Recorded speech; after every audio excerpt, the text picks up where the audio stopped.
Sais-tu qu'il y a des situations où la simple ablution ne suffit pas, où il est obligatoire de faire une purification complète du corps, le ghusl. Découvrons ensemble quand et comment le ghusl devient une obligation. Le ghusl, ou la lotion générale, consiste à laver tout l'extérieur du corps avec de l'eau dans un état d'intention de purification. Les cas qui rendent le ghusl obligatoire. 1. Après une émission de sperme, que ce soit en état d'éveil, pendant le sommeil, rêve érotique, ou à la suite d'un plaisir sexuel, avec ou sans rapport. Hadith, le prophète a dit: lorsque l'homme s'assoit entre les 4 membres de la femme, puis qu'il y a contact des 2 sexes, le ghusl devient obligatoire. Rapporté par Al-Bukhari et Muslim. 2. Après la puberté et le rapport.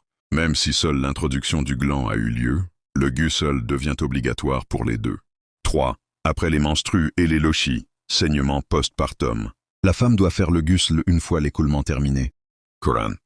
Et ne vous approchez pas d'elles, vos épouses, tant qu'elles n'ont pas retrouvé leur pureté.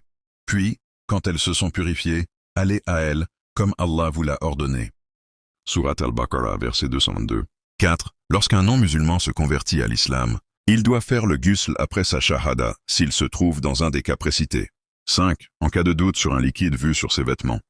Si l'on hésite entre sperme et autres fluides, il faut faire le ghusl et recommencer les prières. Comment faire le ghusl? Le ghusl a des obligations et des actes recommandés. Parmi les obligations, l'intention de se purifier, niya, faire parvenir l'eau à tout le corps, y compris cheveux et poils. Continuité du lavage, sans longue interruption. Parmi les actes recommandés, sunnah. Laver les mains en premier, se rincer la bouche et le nez. Commencer par la partie droite du corps, laver 3 fois la tête. Utiliser peu d'eau, ne pas gaspiller. Hadith. Le prophète faisait le ghusl en utilisant environ un seau d'eau, environ 3 litres. Rapporté par Al-Bukhari et Muslim. Tant que le ghusl n'est pas accompli, la personne en état de janaba ne peut pas accomplir la prière, toucher le Coran, entrer dans la mosquée, faire le tawaf autour de la Kaaba. Le ghusl n'est pas seulement une purification physique, c'est avant tout une purification spirituelle, une porte vers la proximité d'Allah et l'accomplissement correct de nos actes d'adoration. Apprenons à le pratiquer correctement, car la propreté est la moitié de la foi. Hadith, le prophète a dit: la propreté fait partie de la foi. Rapporté par Muslim,